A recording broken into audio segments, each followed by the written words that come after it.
गोरखपुर से जब पहली बार उदय दिल्ली के लिए निकल रहा था तो उसके पिताजी उसे छोड़ने के लिए स्टेशन तक आए थे। तब उसके पिताजी ने उससे जाते वक्त एक बात कही कि बेटा याद रखना कि तुम्हारे पिता कोई ऑफिसर नहीं है और तुम्हें पता है कि मैं एक प्राइवेट कंपनी में एक छोटी सी नौकरी करता हूं और उसमें जितने मुझे पैसे मिलते हैं उसमें यह संभव नहीं था कि मैं तुम्हें दिल्ली पढ़ने के लिए भेज पाऊं। लेकिन मैं ऐसा सिर्फ इसलिए कर रहा हूं कि मुझे तुम पे बड़ा विश्वास है कि तुम मेरे सपने को पूरा करोगे और तुम जरूर एक सरकारी नौकरी लेने में सफल होगे। उदय ने यह बात अच्छी तरीके से समझ ली थी और वो पूरे रास्ते पिता का जो यह सपना था उसे पूरा करने के लिए संकल्प ले रहा था कि मैं एक सरकारी नौकरी जरूर लूंगा। उदय को अब दिल्ली में रहते हुए करीब 2-3 साल बीत गए। काफी समय से वो तैयारी कर रहा था, लगातार मेहनत कर रहा था, लेकिन नौकरियों के हालात बढ़िया नहीं थे। सरकारी नौकरियों में संख्याएं हमेशा घटते चली जा रही थी, सीट्स हमेशा घटते चले जा रहे थे और उदय जो दिन रात मेहनत करने के बाद भी ये देख रहा था कि दिल्ली के अंदर और भी कई लोग हैं जो उससे कहीं बेहतर है। फिर भी वो दिन रात सिर्फ इसलिए लगा हुआ था क्योंकि बार बार पिताजी की वो बात याद आती थी कि देखना मेरा एक सपना है कि तुम्हें सरकारी नौकरी मिल जाए और इसलिए मैं भेज रहा हूं, वरना मेरी औकात नहीं थी तुम्हें दिल्ली भेजने की। जब 2.5-3 साल बीत गए तो उदय को ऐसा लगा कि अब तो उसे कुछ करना चाहिए। वो कब तक पिताजी से पैसा लेगा, उसे सेल्फ डिपेंडेंट होना चाहिए। और जब सरकारी नौकरियों में कोई खास भविष्य और कुछ खास उम्मीद उसे नहीं दिख रही थी तब वो कुछ ना कुछ तलाश कर रहा था। तभी उसी बीच उसे नेटवर्क मार्केटिंग का प्लान मिला। उदय को वो चीज बहुत अच्छी लगी। उसे ऐसा लगा कि वो यहां से कुछ बड़ा कर सकता है, इसलिए उदय ने नेटवर्क मार्केटिंग ज्वाइन कर लिया और फिर वो काम करने लगा। सारी चीजें बढ़िया चल रही थी, लेकिन उदय का एक दोस्त, उसी के गांव का एक दोस्त जो दिल्ली में रहता था, उसे ये बात पता चली कि उदय किसी नेटवर्किंग कंपनी में जुड़ गया है और आजकल वो नेटवर्किंग कर रहा है। उसने ये बात उसके पिताजी को बता दी। पिताजी ने जैसे ही ये बात जानी उन्हें बहुत दुख हुआ, उन्हें बहुत गुस्सा आया और उन्होंने सबसे पहले उदय को गोरखपुर बुला लिया। जब उदय गोरखपुर पहुंचा उसे पता नहीं था कि उसे क्यों बुलाया जा रहा है। पिताजी ने कोई कारण नहीं बताया और जब वो घर पहुंचा उसके बाद पिताजी ने उसे बहुत डांटा, इमोशनली भी ब्लैकमेल किया और सारी बातें कही कि तुम भला नेटवर्किंग कैसे कर सकते हो? क्या तुम भूल गए कि मैंने तुम्हें किस लिए दिल्ली भेजा था? मेरा एक सपना था कि तुम सरकारी नौकरी लोगे और तुम मुझसे धोखा कर रहे हो। तुम जाके वहां पे यही जोड़ने वोड़ने वाला धंधा कर रहे हो। क्या मैंने तुम्हें इसके लिए दिल्ली भेजा था? उदय को 2-4 हाथ भी पड़े, बहुत सारी डांट पड़ी और पिताजी ने उसे फाइनली ये कह दिया कि अगर तुम्हें दिल्ली जाना है तो मेरी एक शर्त है कि तुम इन सारे कामों को छोड़ दोगे और अगर दिल्ली जाओगे तो सिर्फ और सिर्फ अपनी तैयारी के लिए जाओगे। अगर तुम ये नेटवर्किंग करोगे तो मैं तुम्हें अब दिल्ली नहीं भेजूंगा और तुम्हें मैं ये यहां भी नहीं करने दूंगा। उदय के पिता को ऐसा लगता था कि अगर ये नेटवर्किंग करेगा तो इसकी जिंदगी बर्बाद हो जाएगी, ये फिर कहीं का नहीं रहेगा और इसका करियर बिल्कुल बर्बाद हो जाएगा और कुल मिला के इसकी जिंदगी में कभी कोई सफलता नहीं मिलेगी इसे। उदय ने अपने अपलाइंस को ये सारी बातें बताई। अपलाइंस ने उदय को सजेस्ट किया कि देखो अभी एक काम करो, क्योंकि तुम्हारे पिता अभी ये समझने के लिए तैयार नहीं है, इसलिए अभी तुम झूठ बोल दो और झूठ बोल के दिल्ली आ जाओ। उदय को एक पल के लिए लगा कि मैं झूठ कैसे बोल सकता हूं। फिर जो अपलाइंस थे उन्होंने ये समझाया कि आखिर तुम ये काम किसके लिए कर रहे हो? क्या ये काम तुम सिर्फ अपने लिए कर रहे हो या अपने परिवार के लिए कर रहे हो? कर तो तुम अपने ही परिवार के लिए रहे हो ना। अगर तुम आज सच बोलते हो तो तुम्हारे पिताजी तुम्हें दिल्ली नहीं आने देंगे और ना ही वो वहां तुम्हें नेटवर्क मार्केटिंग करने देंगे। सो फाइनली तुम्हारे जो भी सपने हैं अपने लिए और अपने परिवार के लिए, तुम्हें वो सब कुछ छोड़ना होगा। इसलिए अच्छा होगा कि आज तुम एक झूठ बोल लो, क्योंकि ये झूठ तुम अपने ही परिवार के लिए बोल रहे हो। उदय को बात समझ में आई और उदय ने फाइनली ये झूठ बोल लिया कि ठीक है पापा, मैं वहां जाऊंगा, लेकिन इस बार मैं नेटवर्किंग नहीं करूंगा, मैं सिर्फ और सिर्फ अपनी पढ़ाई करूंगा। उदय दिल्ली आ गया, लेकिन जैसा कि आप जानते हैं उदय ने अपनी पढ़ाई तो जारी रखी, लेकिन नेटवर्क मार्केटिंग भी करना नहीं छोड़ा। वो दिन के 2-3 घंटे निकाल के नेटवर्क बनाने पे ध्यान देता था और बाकी के समय में वो सेट प्रैक्टिस किया करता था। अब लगभग उदय को रहते हुए 5-5.5 साल हो गए, लेकिन रिजल्ट के नाम पे कुछ भी नजर नहीं आ रहा था। नौकरी नहीं लग रही थी, नौकरी नहीं हो रही थी। और इधर वक्त आ गया 2020 के मार्च का।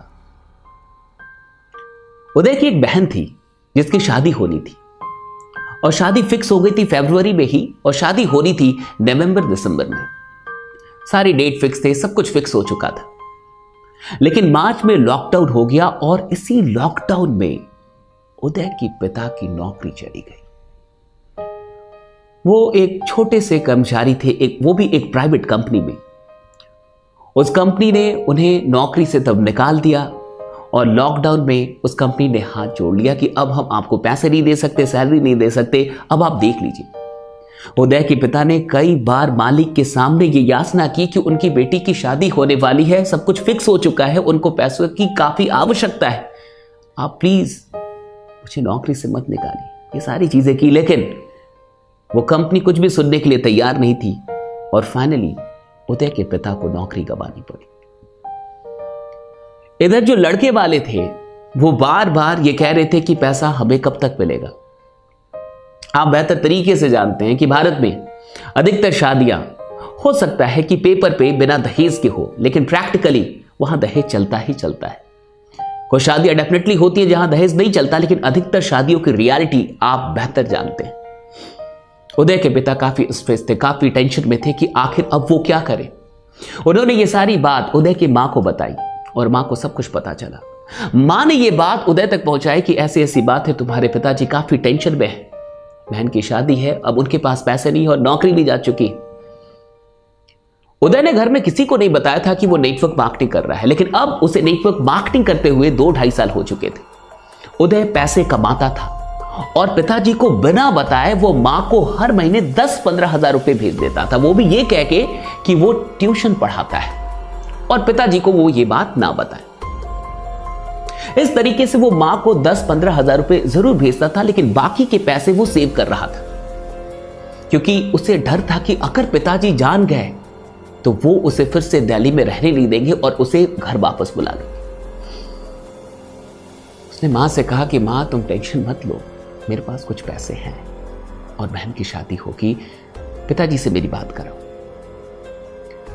पिताजी से उसकी बात हुई और उसने कहा कि पापा आप टेंशन मत लीजिए, मेरे पास कुछ पैसे हैं, मैं आपको पैसे भेजता हूं, कल आप बैंक में जाके उन पैसों को निकाल लीजिए। पिताजी को लगा कि कितने पैसे होंगे, 20,000, 30,000, 50,000, लेकिन इससे क्या होने वाला है। लेकिन फिर भी वो नेक्स्ट डे बैंक पहुंचे और उदय ने जो पैसे भेजे थे वो कुल मिला के 5 लाख रुपए थे। उदय के पिताजी को विश्वास ही नहीं हुआ, उन्हें लगा कि आखिर इतने पैसे वो कैसे भेज सकता है, वो आखिर कर क्या रहा है। उन्हें डर भी हुआ कि कहीं वो गलत काम तो नहीं कर रहा। वो घर आके उदय को कॉल करते हैं, वो सारी चीजें पूछते हैं कि तुम्हारे पास इतने पैसे कैसे आए, तुम क्या कर रहे हो, आखिर कहीं तुम गलत काम तो नहीं कर रहे हो। फिर उदय ने फाइनली उन्हें सब कुछ सच बताया कि पापा 2-2.5 साल पहले आपने मुझे बुलाया था और आपने मुझे डांटा भी था, और आज मैं आपसे झूठ नहीं कह सकता, आज मैं आपसे सच बता रहा हूं कि मैंने नेटवर्क मार्केटिंग नहीं छोड़ी थी। आपने कहा तो था कि तुम छोड़ दो, लेकिन मुझसे छोड़ा नहीं गया। सरकारी नौकरियों की स्थिति में देख रहा था, खुद की भी स्थिति में जानता हूं, इसलिए मैंने ये काम तो जारी रखा, लेकिन मैंने आपको बताया नहीं। आज जो भी पैसे मैंने आपको भेजे हैं मैंने वहीं से सेव किए थे, और अभी मेरी मंथली कमाई भी 50,000 से ऊपर है, लेकिन मैंने कभी आपको बताया नहीं। आपके संस्कार थे, मैंने पैसे गलत जगह पे कभी यूज नहीं किए, मेरे पैसे सब कुछ सेविंग थे। उदय के पापा को कुछ समझ में नहीं आ रहा था। वो कुछ देर के लिए बिल्कुल चुप थे कि मैंने तो इसी नेटवर्क मार्केटिंग के लिए इसे इतना डांटा था और आज इसी ने मेरे इज्जत को बचाया है। मैंने कहा कि लेकिन उदय इसमें तो करियर खराब हो जाता है, बुरी आदतें लग जाती हैं, ये सारी चीजें होती है और तुम्हारी पढ़ाई भी डिस्टर्ब हो गई होगी। तब उदय ने कहा कि नहीं पापा, आप जो सोच रहे हैं ऐसा नेटवर्क मार्केटिंग में नहीं होता, आपको गलत बताया गया है। मुझे कोई बुरी आदत नहीं लगी है और अभी भी मैं हर रोज 2 से 3 सेट्स भी बना रहा हूं, मैं अपनी पढ़ाई भी कर रहा हूं। आप जो नेटवर्क मार्केटिंग जानते थे, समझते थे, जो कुछ भी जिसके लिए आपने मुझे डांटा था, जब मैंने देखा कि वो नेटवर्क मार्केटिंग तो मैं करता ही नहीं हूं, तो फिर मैं क्यों छोड़ूं? इसलिए मुझे आपसे झूठ बोलना पड़ा और आपको बिना बताए मैंने इसे कंटिन्यू किया, मुझे माफ कर दीजिए। उदय के पापा काफी भावुक हो चुके थे। उन्होंने कहा कि बेटा, माफ तो तुम मुझे कर दो कि मुझे तुम्हें समझने में और इस सिस्टम को समझने में, इस नेटवर्क मार्केटिंग को समझने में बड़ी भूल हुई। और मैं तुमसे सिर्फ एक बात पूछना चाहता हूं, बाकी तुम घर आओ तो हम लोग बात करेंगे। ज्वाइनिंग कैसे होती है और तुमने अभी तक मेरी ज्वाइनिंग क्यों नहीं कर रही? फिर इसके बाद से क्या हुआ होगा आप बेहतर जानते हैं। उदय के पिता जो ये सोचते थे कि नेटवर्क मार्केटिंग पूरी जिंदगी खराब कर देगी, इसी नेटवर्क मार्केटिंग ने उनकी जिंदगी में बहुत कुछ उन्हें दिया। कई बार माँ बाप को ऐसा लग जाता है कि उनके बच्चे गलत राह पे हैं, लेकिन यह सिस्टम इतना अच्छा है कि जो बच्चे गलत राह पे भी चल गए होते हैं, उसे भी ये सिस्टम उन लोगों को भी अच्छी राह पे ला देता है। दोस्तों, आपको ये कहानी कैसी लगी मुझे कमेंट करके जरूर बताइएगा। और मैं उन लोगों से ये कहना चाहूंगा जो नेटवर्क मार्केटिंग में नहीं है, जो गार्जियंस है, एक बात हमेशा याद रखिएगा, यह सिस्टम ऐसा चरित्र देती है जैसा चरित्र आप अपने बच्चों का कभी सपने में देखना चाहते हैं कि आपके बच्चे ऐसे हो। अगर आपके बच्चे कुछ बढ़िया कर रहे हैं तो उन्हें रोकिए मत। अगर आप उनका साथ नहीं भी दे सकते तो उन्हें अपना आशीर्वाद जरूर दीजिए, क्योंकि नेटवर्क मार्केटिंग आपके बच्चों को बढ़िया बनाती है, अच्छा संस्कार देती है, उन्हें कुछ सिखाती है और उन्हें जिंदगी में आगे बढ़ना, किस तरीके से आगे बढ़ा जाता है, ये सारी चीजें यहां पे सिखाई जाती है। बाकी मैं आपसे इतना ही कहूंगा कि आप हार मत मानिएगा, बने रहिएगा, जमे रहिएगा, क्योंकि आपका जीतना सुनिश्चित है। और इस वीडियो को हर एक इंसान तक पहुंचाना मत भूलिएगा। Thank you so much everyone.